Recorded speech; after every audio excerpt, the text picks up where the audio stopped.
Guys, welcome back to the channel. I'm here with my buddy Jim, who has his own platform called Liberty Lad. And this is one of our first and many to come joint podcasts where we're going to talk about a bunch of fun stuff.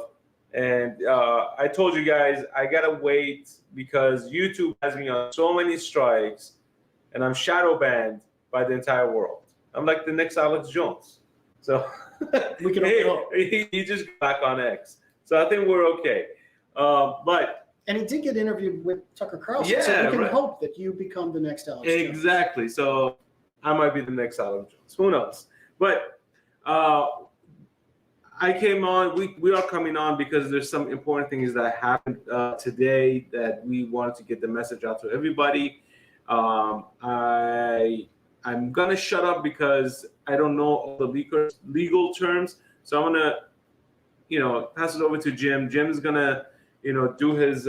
He takes notes. I don't. So that's tell you a lot. Actually, I don't usually take notes. I mean, there's a spectrum of note taking, but You're more organized than I am. Okay. So without further ado, guys, Jim has important news. This is in regards of all the shot mandates that we've been fighting with the Feds for Medical Freedom, and it's not such a good news, but it's not totally bad either. You know what I mean? I take it as a setback, but we've had so many wins, and this kind of feels like a blow. It's not. I mean, that's the way I look at it, but they've been involved more than I have, so it's all yours, Jim. Go for it. let me just start by saying that I'm coming out here on my own. I know that Feds for Freedom board is going to be holding an informational meeting tomorrow night.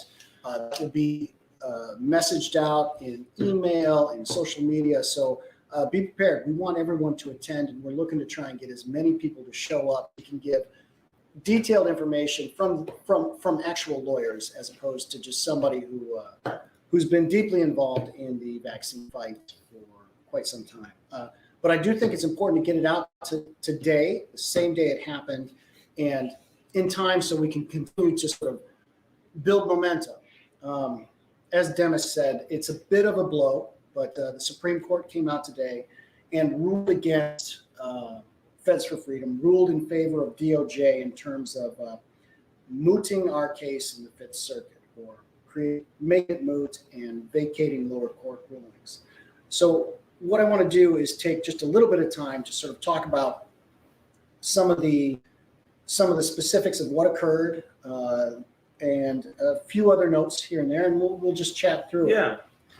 So as Demis mentioned, it feels like a big blow, and I think we've been fighting this now for 2 years and 3 months, give or take.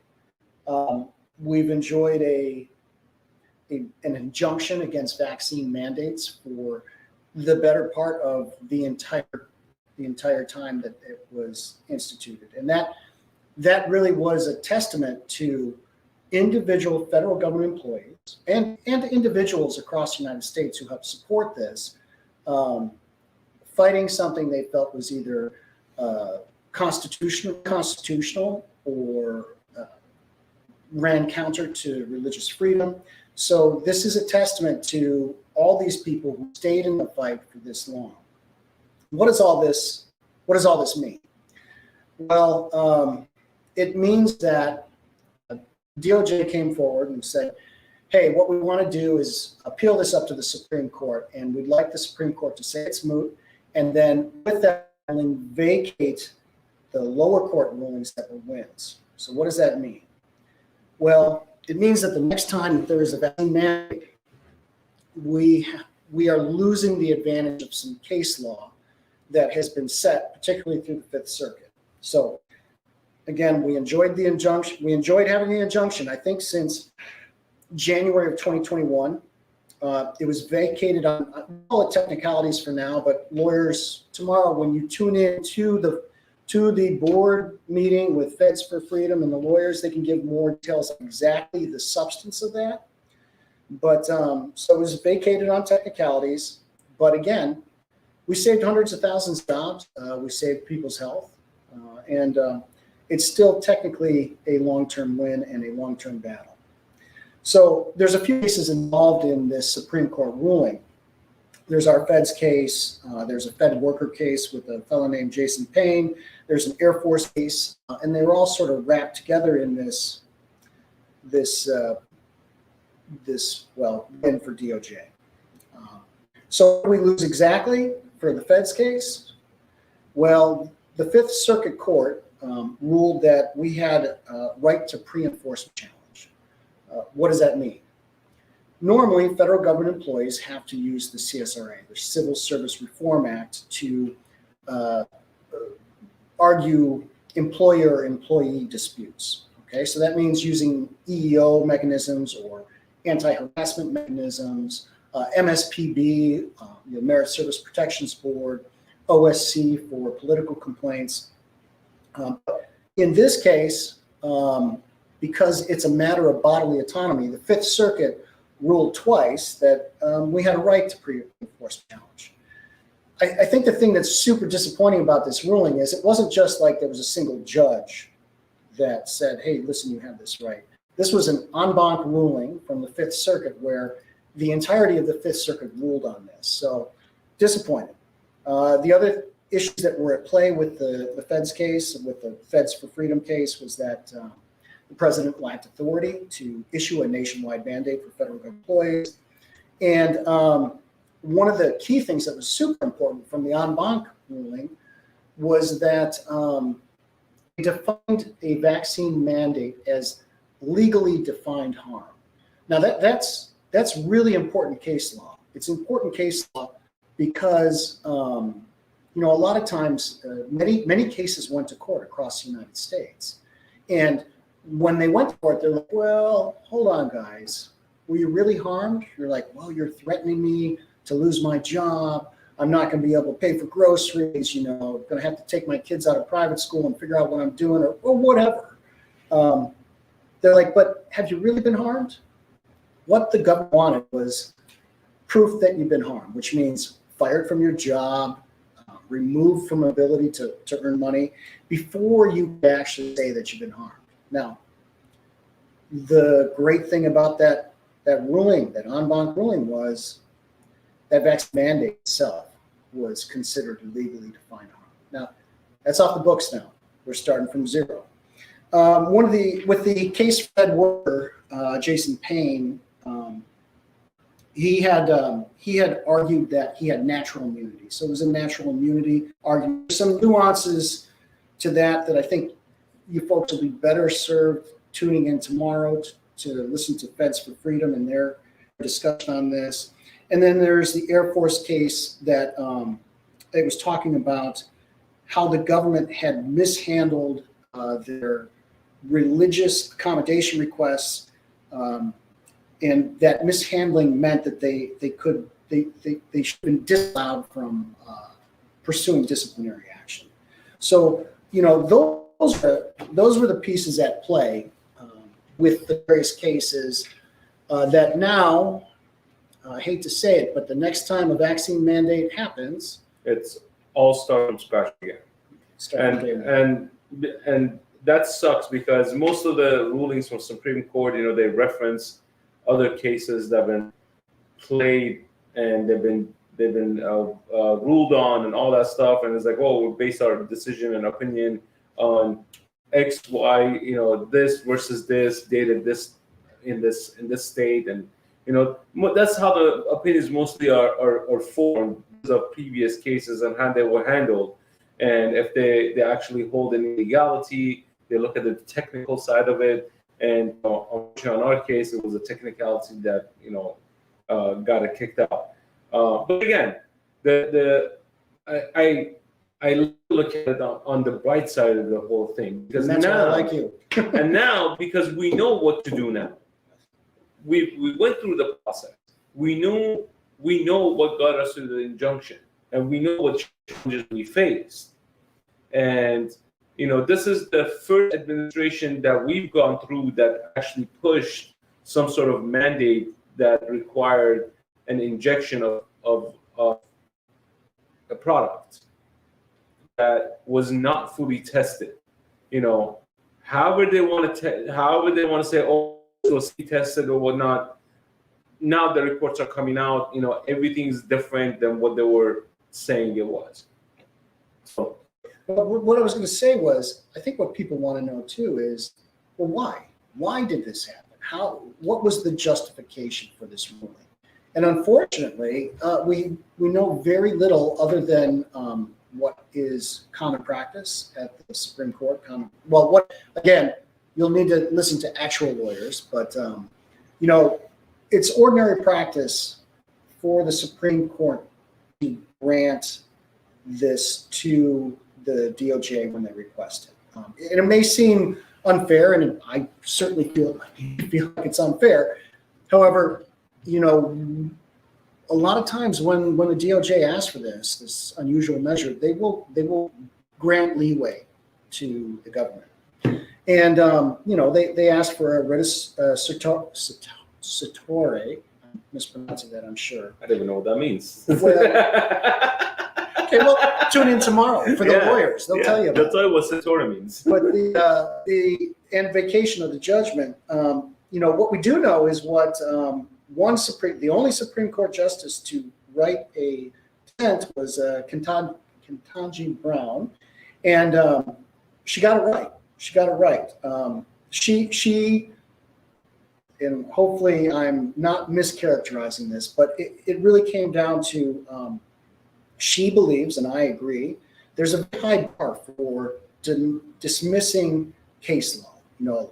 People went to court, people paid money, and so to vacate that as just because that is standard practice, in Justice Brown's opinion, what's the last name? Ketanji Brown, and there's another name. Jackson, thank you. In Justice Jackson's opinion, it's just because that standard practice does not mean that we should ignore the importance of individual cases and the individual details of those cases. So I don't know if you have anything else you want to add to that. No. I mean, small things.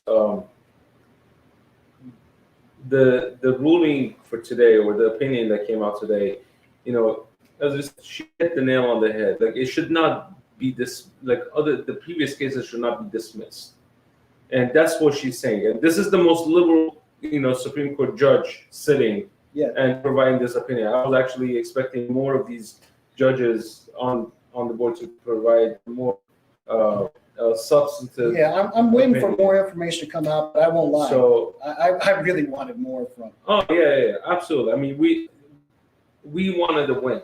Yeah. Right. We wanted to win, but as you said, this is a standard practice. So DOJ asks, and Supreme Court kind of covers based on previous cases and previous way of things have been done. So will we expect this? Will we expect it to see this kind of ruling? To be honest, I think we'll have to wait to talk to those who have experience. Okay. But I will say, I naively really believe. Well, I read through the filing that came from Boyd and Gray Associates, and I think that they did a great job of describing what I think others have called it as catch me if you can litigation. Yeah. So what the government can do is say, hey, listen, there's an emergency. We're going to do X, Y, and Z. You've got government employees or whomever who decides that they want to fight it. They go to court. It delays. And then at the last minute, they can say, well, we've mooted it because conditions have changed. And the content of the argument, the subject of the argument, the heart of the argument never gets to court. It never gets to court. We've ruled on administrative issues and procedural issues, and our day in court never really happens. And I sort of understand why, because now the vaccine passports are out the window. Nobody cares if you got the shot or not anymore. COVID is out the window. No more mask restrictions. All the restrictions are out the window, basically. As of last year or early on this year. Yeah. But there's a huge but here. What sucks is if another I'm smiling because the next page I wrote why it really sucks. Right. See, you don't have to plan ahead. You Right. already know what I'm thinking. Because if another pandemic happens, Yeah. this goes on all over again, which means mandates will come back, mask mandates will come back, distance, 6 foot distance, and all the garbage that we went through will come back again. And we have to spend a ton more money to fight the system, to put an injunction in place because, it's unconstitutional or whatnot. And guys, I hate to say this. I really, really, really do hate to say this. For all the people who have, tried to support this movement or this lawsuit process, and you pledged to actually help out and you stopped or you didn't fulfill your pledgement to basically funding these lawsuits. There's a lot of you out there that you guys need to step up and actually make a full pledge to this law, because lawyers are not free. None of this stuff is free. It costs a lot of money to get to where we are. Even though this is a loss, but it's not a loss. We were able to put the injunction in place. That once that injunction went in place, nobody was forced to do anything. This is where the issue lies. Is a lot of people who step up who say, "Hey, I promise to do this," they just stop sending the funds. And for whatever reason, if I understand times are tough, and we're not asking you to do it right away or throw us every single dime that you have it, but $5, $10, $15, $20, $100 to pay for the legal fees is what we need, or what Fed for Freedom needs. And I was going to get to that, and I'm glad. Sorry, man. No. I'm glad to you the line. I'm glad you brought it up. The truth is, I wanted to get to that issue, and I wanted to get to that issue because truth is, I took this very hard, and the board members at Feds for Freedom, I'm giving you some inside baseball here. I'm raging on the inside about this, and I have much wiser friends on the board, folks like Melissa, Megan, Marcus, Brian, and all these other folks who are saying, listen, this is a win, and it is, but it's hard not to feel like we got shut down on the first 1 year line right before but so I'd like to know more about the thinking behind all this. We're not going to get all those details, but what I do know is, let's talk a little bit about the context of this and where we're going and why this does suck. I think we'll start there. It's and this is what people need to understand. We've raised quite a bit of money to fight these battles. And it's not just like 3 federal court battles, 2 with Federal Practice Group, 1 with Boyd and Gray and Associates. There's 4 other Religious Freedom Reformation Act lawsuits. We've got 17 total class action EEO complaints that are either being handled with Federal Practice Group or with our General Counsel for Federal Freedom. These do all cost money. But when I'm talking about the money, I want to reiterate that the government is using our tax dollars to defend themselves against litigation that they caused. They caused this litigation by issuing an executive order that exceeded presidential authority. Now, they have an endless supply of money, but this came down to, this injunction came down to lowly paid government workers who took money out of the wallet to fight this and stop it. So it really sucks for me because, I had a window into what goes on in just about every federal government agency and department across the whole United States government. And I can tell you, these people were waiting until their payday to donate money. And that was going on from the very beginning because they wanted to help, but they had to wait to make sure they got food on the table. Yeah. The government caused the mess that they've now administratively shut down. The other reason why this sucks, we've already touched on this, is, we've won in low court. We have one. So that should have been a precedent we could rely upon if this ever happens again. When this happens again. Plan. You know, that's the other issue I have with this is that, yeah, you know, they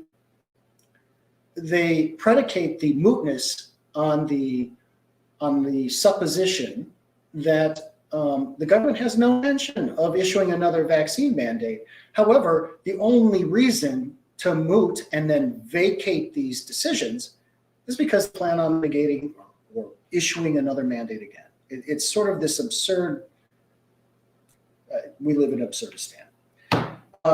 So we're at the starting blocks again when this happens. However, you know, well, one last point. You know, they've agreed that we won't do this again, despite the fact that there's been, again, this is why it's absurd to think that this won't happen again. There's been calls for funding for the government for various types of health-related measures that would only prescribe something to prevent pandemics. There's been administrative actions within the federal government to build on existing policy that already exists with the CDC and FEMA, policy that failed over and over again, stupidly failed. And then we're seeing things like intergovernmental agreements, where the federal government is setting up these agreements with state governments. And why? Because it smooths that process of quickly administering vaccine mandate or quickly administering whatever medical procedure they deem fit. So, and finally, we know that there's support for international agreements like from the WHO. So to say that they're not planning on doing this again, it's absurd. It's absurd. And what the problem is the amount of stress it caused to everybody. Okay. Number one was they made almost every private business to go through with this. Every single one. And I know you guys are tired of hearing about it, but you know it kind of touches of why we had to make this update and say why this judgment was made, because it's in the past now. It's no longer relevant. We're past that speed bump where businesses were shut down, people were getting fired, X, Y, and Z, and the last standing people were the federal government, and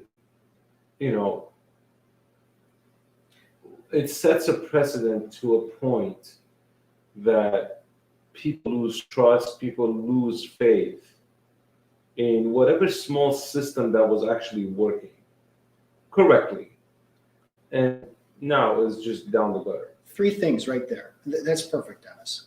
First of all, family, business, and faith and institution. Those are three things I probably should have put on the top of the list. This has been a huge personal toll for those folks who stood up against vaccine mandates, against unconstitutional executive overreach. And, we've board member Megan. She's on the board because she represents, in my opinion, one of the most important aspects of Feds for Freedom. This is about the families out there that want to protect their children, want to protect she stood up for her family and said no. So family turned upside down as a result of this. People have had to change jobs, leave the federal government, which is okay, fine. Yeah. That does happen. Now, business, you mentioned business, and I think this is something that I've mentioned before, but I want to reiterate. The federal government is the largest employer in the United States, and that's terrible for an economy, by the way. And I'm not going to go into that. It's totally different. Maybe we can do a different. That'll be a different podcast. That'll be different, but terrible for the economy. When your economic well-being is dependent on, what government contracts are out there, you're in sort of that spiral. However, let's go back to the main point of this. If they can issue a vaccine mandate for federal government employees, whether they be staff or contractors, That's the largest employer in the United States. You know what happens? Next, it's private business, whether you like it or not. If they can do it to the largest employer, everybody else is just, it's a matter of the dominoes falling. Well, I tell you what, they actually were smart. They did it backwards. They went to OSHA first. They lost first there too. Correct, but they did go. They did. They You're did right. push OSHA. You're right. You're right. And OSHA complied later. Yeah. Well, OSHA wasn't built. OSHA was not built It wasn't. to handle that. Right, but what happened? How they went about it was first get the private entities on board, right? Because private entities larger than the federal government combined as far as staff number goes. Because it's not just one private entity. You get small business, large business, and they started off with, if you have 100 or more employees, these are your rules, right? If you have 100 or less employees, you don't really need to comply. You have some leeway. You could, get your waivers here and there, but 100 and more, you're more on the line, on the hook to get these rules in Was place. it 50 or 100? I'm forgetting. I think it's 100. It was 100. If it was 100 more than they had yet. So a lot of small businesses were able to get away with it, but larger companies, larger corporations, they had to comply. And on the federal contractors side, even before the injunction that was kicked in, they came in and they said, all right, we're going to change the requirement in the contracts, right? So in order for somebody to apply for a job, you need to meet certain requirements. One of the requirements is what? You need to have this shot. Right. So that's changing the language of the contract. Legal. So the only challenge people had was, hey, I already qualify for this job. I've been at this job for 10 years. These are the requirements that I met already. And now you're throwing a new one. How cannot that be challenged? And it cannot, because as a federal contractor, whatever the requirement the government says is required to hold that position, you have to fulfill that requirement or your position's gone. You get to leave, somebody else that has the same qualification gets to your position. So this is why I said the injunction was a great win for everybody, to include the federal contractors. And even though now with this ruling, it does set us back a lot, the win is still there. And we're still fighting. We're still fighting. We're still fighting, and I think there's avenues to move forward. And I think what you're talking about here, where they change contract language, where they change the rules of the game, what you're getting at is the last thing I was mentioning, which was institution. Sure. And the damage that's been done to institution was self-inflicted. It was 100% self-inflicted. And I think what we need to keep in mind is the only way we're going to correct or improve that is for federal government employees who were involved in this fight to stay involved, not only just staying involved in the fight, but staying involved in the activities and the development of sound policy within their agencies and departments, which I want to segue into sort of what comes next, but I didn't want to interrupt what you were saying. No, you're good. Okay, well, what comes next? What I want to do is, the main thrust of what's going to be said is going to be said formally. This reflects Jim and Demis's personal opinions, but tomorrow night when Feds for Freedom discusses this issue, you'll get the full deal. But I think there are some things that I can some things I'd like to let you know about what can be done to continue to fight and continue to make sure that we move forward effectively. And even though this was a loss, I'm trying really hard to be like my friends on the board and look at the positive side of going forward. Even though this represents a loss, there were huge wins, and there's things we can do to keep fighting. So I spent, after I let the rage out, after hearing the ruling today, I spent some time to research, what does it take to get policy implemented in an agency and department? And let me tell you, it is a onerous process. Here's the other thing I know, and Dennis knows this very well as well, but across all the federal government, agencies and departments did not publish formal policy on COVID-19 or the pandemic. It doesn't matter whether you worked at NASA, doesn't matter if you worked at Department of Labor or you're a Forest Service worker somewhere in Michigan. Your agency and department did not publish foreign policy. Everything was run through, it was Executive Order 13. You know what the policy was? Whatever Joe says, we'll do. That was the policy. It was changed over and over. Whatever Joe says, we're going to do what he says. Here's my challenge. Here's the first thing we can do. You work in an agency or department, you're still in the federal government, go look at what procedures are necessary to establish policy, and then do a thorough reckoning of what was the cost. I'll give you an example. You could go to your Office of General Counsel, or what do they call it in your agency or department, or your Office of Inspector General, and say, I'd really like to know the cost to my agency in litigation over various issues over the last 3 years. And let's make some comparisons between previous years. I guarantee you're going to see a stark difference between cost of litigation in, say, 2017 to the time frame from 2021 through 2023. Now, what you have there will be an indication that you've paid a lot of money, or the government has paid a lot of money to defend against arguments that this was unconstitutional, illegal.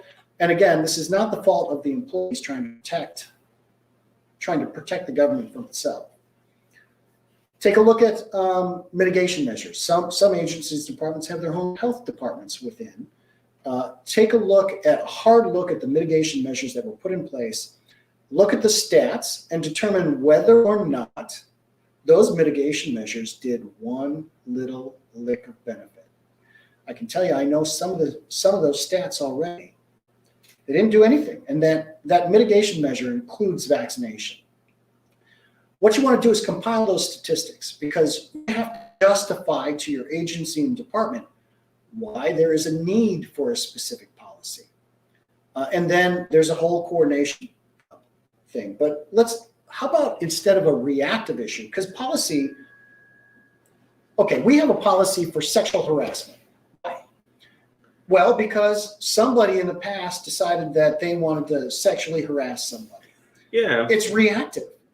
How do we be proactive? It's reactive. The issue is this right now, that people in charge, I don't even know if he's in charge, but the way they went about it was more authoritarian style than That's exactly right. A policy process. Democratic style. Well, that's the important.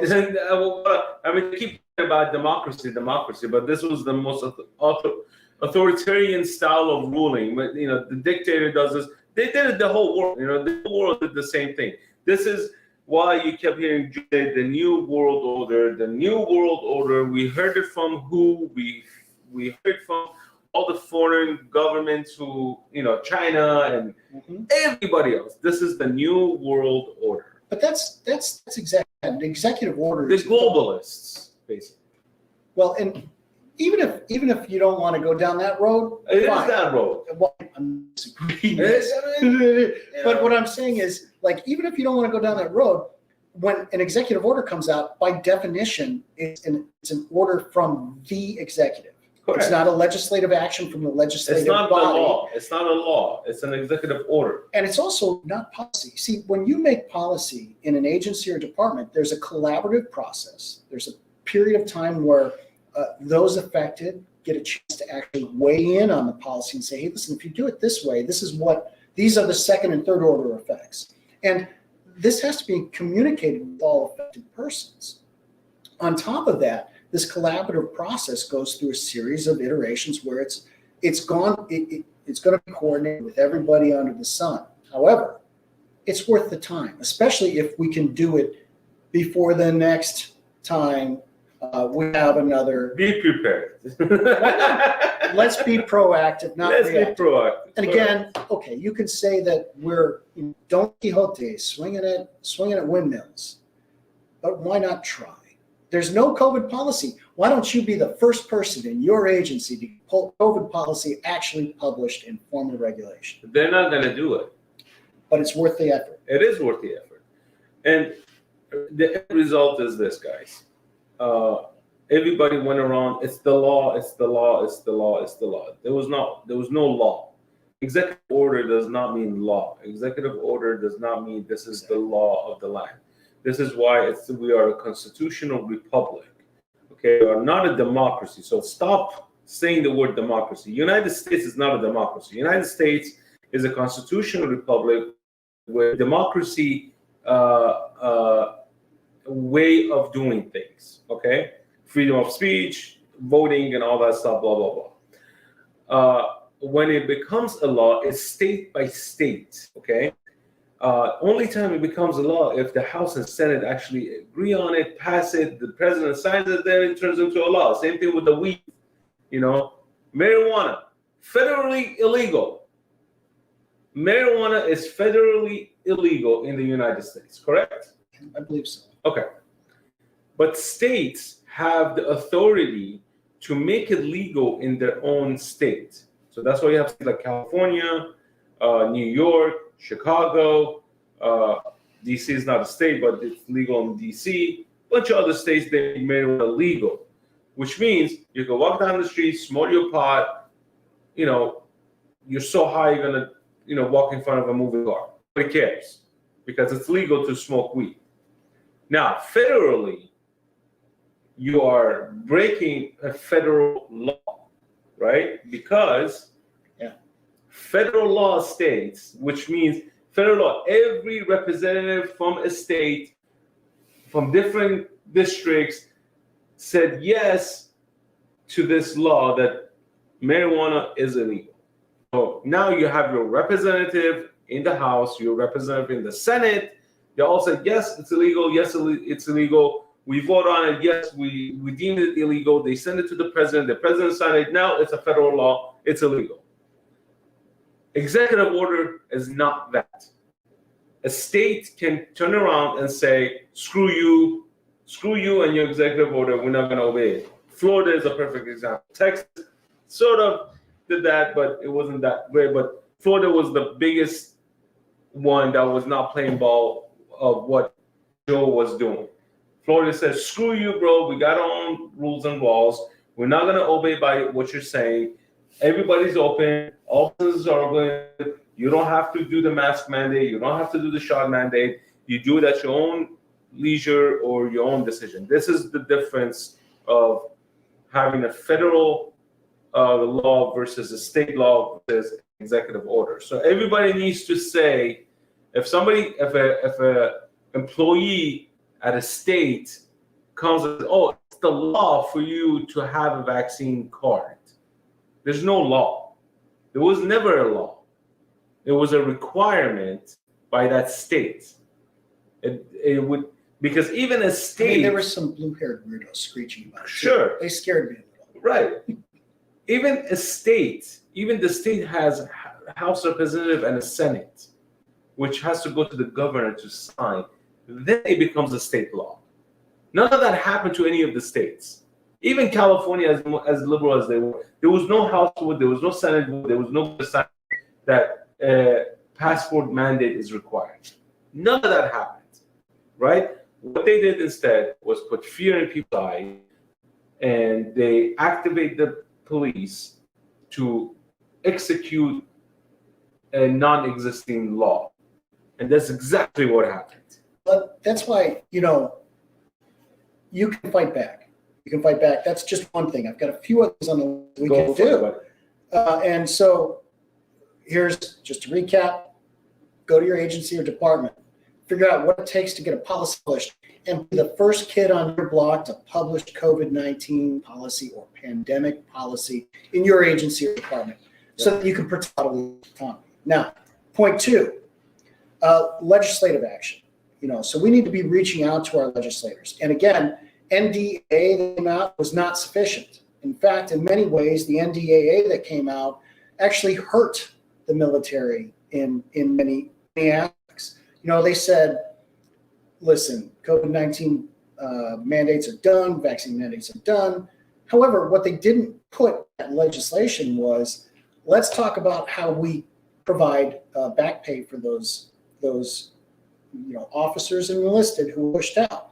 Now, if you take a look at what's happening to retention and recruitment right now in the military, I can tell you that legislation didn't go far enough. Because right now people are going, why would I think there was, I forget how many were pushed out, like 8,000. I heard the number was either like, I think 46 of the 8,000 decided they'd come back when they were offered a job. What they didn't offer was, hey, listen, we'll come back, we'll fix what happened with pay or salary or loss of salary. None of that happened. That's not sufficient. That's not sufficient, one, to encourage someone to come back to an organization that they probably feel like betrayed them. Yep. It's not sufficient to build the kind of retention necessary to keep people in an organization that you need kept in an organization. We really could use folks who know how to shoot a rifle and run it, drive a tank, those sort of things. So that legislative action was not sufficient. Is no legislative action that supports federal government employees, contractor or staff whatsoever. It doesn't exist. So for the federal government employees who have been negatively affected by the vaccine mandates, and there are thousands of them, there is no recourse at this point. We'll talk a little bit more about some of the recourse, but so legislative action, it has to happen. And this seems like it should be a bipartisan issue. There are from both sides of the aisle who have come to the conclusion that this was really dumb. This whole process was dumb. And it depends who you ask. It depends who you ask. It depends who you ask. There are still people who are getting their shot, hopes of not getting COVID. So, yeah. There are those in the crowd, which is fine. Do what you want. Honestly, I don't give a damn what you do behind closed doors. I don't give a damn what you do to your body. Do it. Just don't push it on me, anybody else. You're doing it for yourself, and that's it. Keep it to yourself. We're not here to tell you don't do it, and we kept it to ourselves. Like, we express our opinion, especially me. With all these I always said this is my opinion. I think people should research, talk to their doctors, talk to their medical advisors or whoever that is, and make a decision that way. Don't make me or don't listen to me telling you, oh, don't do this or don't do that. I'm here to give you my opinion and what I think is good for me, and that's my opinion. When I say I'm not taking the shot, that's my opinion for my own thing. I'm not here to persuade you to do otherwise. Like, this is the free country. You're free to do whatever the hell you want to do. But when collectively people, to include the federal government, join hands to push a narrative on another group of people, that's when you lose your freedom. Okay? And this goes on both sides of the aisle. This is not a Republican or a Democrat or a libertarian or independent issue. This is everybody's issue. This is everybody's issue. This is why we always had those conflict with the school system. This is why we have the conflict with immigration. Everything falls under one umbrella. We all gonna get fucked. Well, there's fundamental issues that have to be addressed. And I think I want to couple more points where I think here's where we can still push forward and fight this battle. Okay, so we've got our Supreme Court ruling. I have a feeling we know how with that ruling, I have a feeling we know how other courts are going to end up ruling on other vaccine issues. So we're going to see a lot more mooted cases. But there are still opportunities to bring the important issues forward, and potentially they will go up to the Supreme Court.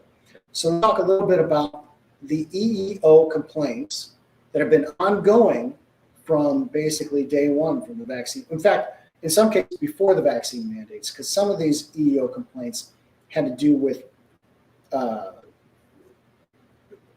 pandemic mitigation policy that ran counter to religious freedoms. Yeah. But Feds for Freedom had funding through donations. Feds for Freedom is funding 16 class action EEOs. I think I've got that number right.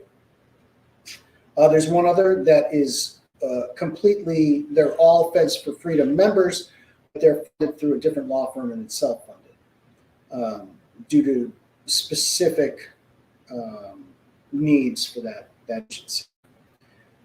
But I want to give you a recap, and this is a fight worth fighting.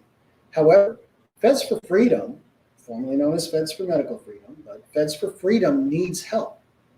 So each one of these class action EEO complaints, they've brought forward a number of different, very specific arguments, each of which potentially could end up in the Supreme Court. Although I think the one that's probably going to end up having to head to the Supreme Court is the Americans with Disability Act perceived disability argument. And we'll get into that in just a minute.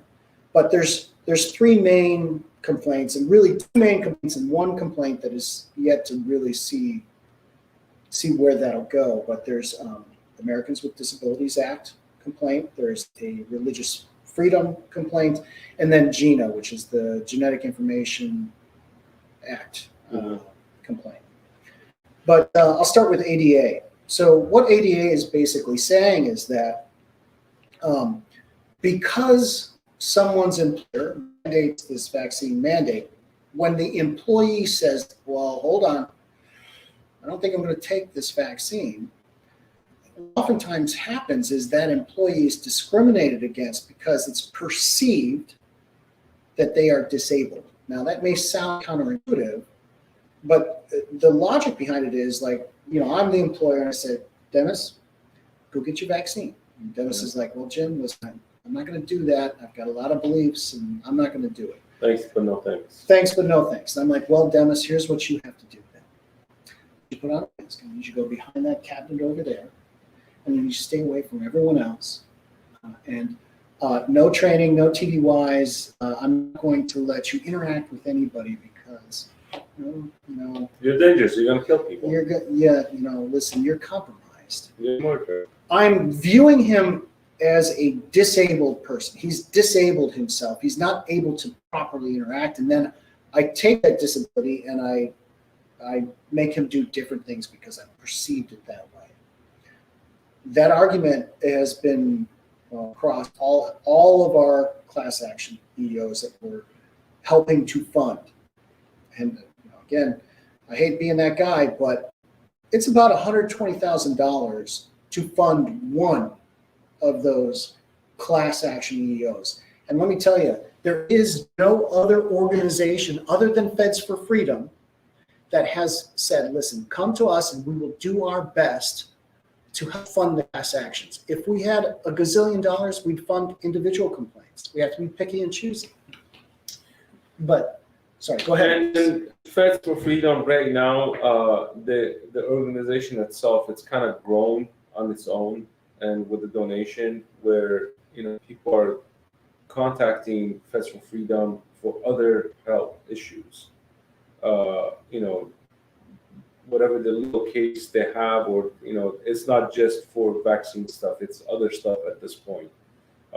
We've had a number of whistleblowers contact us. Everything under the sun at this point. If you're a federal employee or a contractor, you need assistance with something legal.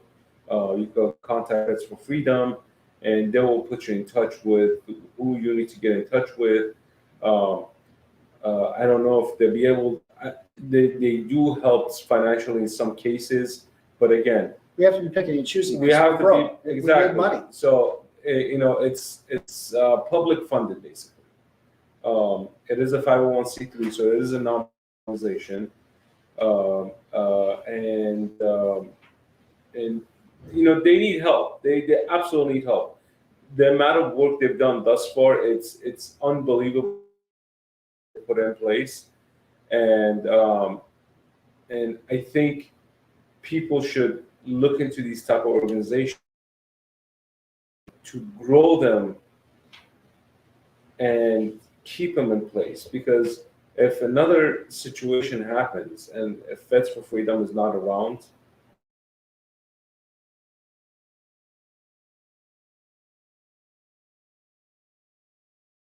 Got money. We're funding what we can, but we have to make hard decisions. And these class action EEOs, frankly, now with this ruling, this is where we get accountability. And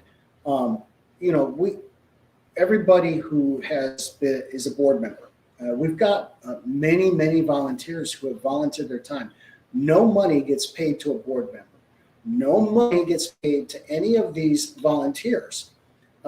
We're talking thousands and thousands of hours of volunteer time solely to protect the rights of employees. And more importantly, this is about protecting the values of average Americans. I think, and I'm getting a little off track here, but the average American wants to know that your federal government is reflecting the values of average Americans. And I think that,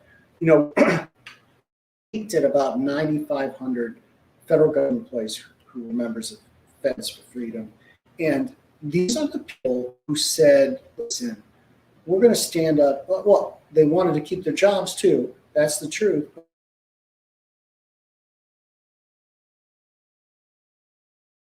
There needs to be room for conscientious objection. There needs to be room for leadership who knows how to handle religious beliefs that may run counter to decisions that are being made from on high.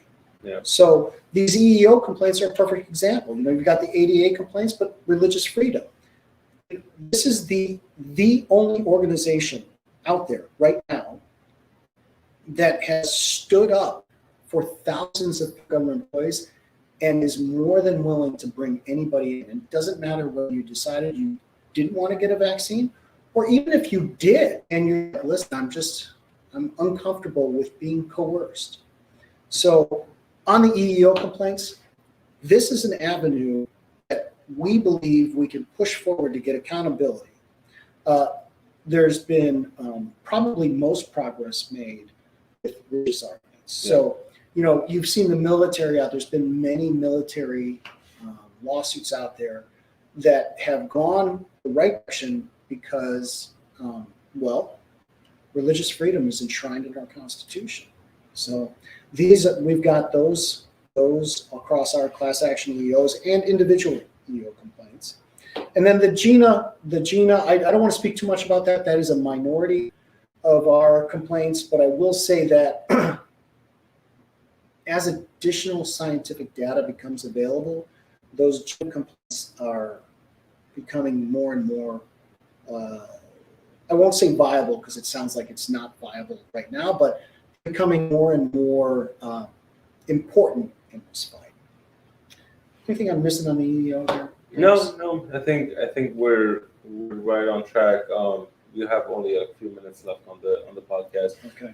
Before we end, guys, Vets for Freedom have the podcast as well, so please visit the channel. Subscribe to the channel, and all the links are there for you guys to go to the website, make your donations, and for those who have pledged to some funds to fund these lawsuits, please fulfill your pledges, because we are in desperate need to get these lawyers paid and all that stuff. So there's a lot of money that needs to be paid out. But most important thing, most important thing is that individual liberty is the most important part, regardless of what it is. And the reason Jim and I were sitting here today, as I said, this was an emergency thing that we wanted to put out, and I wanted to do this with him because it's important for the next chapter of our life, career, whatever it is. Well, the next chapter of this fight. Yeah, the next chapter of this fight. We are coming back starting next year with a podcast. We are gonna put out, fun stuff. We're gonna talk trash about things and people, and good fun opinionated individuals. We would like to have more guests on the show and all that stuff. But Fed Freedom has been a good source for us to push, because they truly have done a tremendous job. They truly have. And Jim has, he's the vice president of Feds for Freedom. I just happened to stumble into their, into their hands, and just kind of stick to them like a leech. But there was a lot of things behind it because of how I thought, how I believed, and I saw the organization do such great work, and I still believe they do great work. Well, and Demis has been a confidant of mine from the very beginning of the fight. Yes. So it's a large group. We're not small. It is a large group, and we're here to help as many people as possible. But we also need your help. So whatever you can help out with helps everybody out. No one's making money here. It's all volunteer work. Everything we're doing is volunteer work. Our time is volunteer. I'm away from my family, from my wife and kids, so I could spread as much message as I can, help these guys out as much as I can. Jim is doing the same thing. A lot of people are doing the same Marcus, Meg, everybody. Brian, Nick, These are Mike Orloff. We had people fighting this from the very beginning, giving their time freely and to the benefit of many, many people. Absolutely. So, any last thoughts? One last thought, and I want, if you are a federal government employee, I'm pleased you probably have already heard this if you're part of Feds for Freedom. Feds for Freedom was formerly Feds for Medical Freedom. We changed our name because as we started this vaccine mandate fight, we realized that we need to focus on core issues that cause this. A vaccine mandate, an executive overreach is really more a symptom of a problem that we're having with, sort of forgetting that the legislature exists and maybe they should legislate things, and sort of fundamental problems. So Feds for Medical Freedom became Feds for Freedom because we want to hone in on the problems that have caused things like executive overreach, have caused things like an administrative state that the average American feels like, oh man, I don't even know, who knows what they do in there? There's no way I'm going to get an answer. Well, we want to serve as a resource for not just federal government employees, but average Americans who want to know that they can get their money's worth when they pay their taxes. So if you're a federal government employee, guess what? We're on the CFC schedule, the Combined Federal Campaign. So I'm very pleased to say you can donate your money directly out of your federal government check to Feds for Freedom, so that if there's an issue, we can help with litigation or advocacy or whatever. You can donate directly to an organization that is going to try and ensure that federal government does what it's supposed to do for not just the employees, but for the American public. Absolutely. Last words to you, Demis, because it's your shindig. It's ours, man. It's ours. Guys, if you haven't subscribed to the channel, please go ahead and subscribe, but we mostly benefit from your comments and likes. So Leave your comments down below, your thoughts, complaints, whatever it is. Leave your comments down below. We'd love to hear what you guys have to say, and hit the like button. And Merry Christmas to everybody. Happy New Year. We are going to come back next year. We're going to put some fun show for you guys. We're going to try to make this as fun as possible. So stay tuned. We have some good stuff coming up to you guys. But meanwhile, stay safe, have fun, stay healthy. Until next time.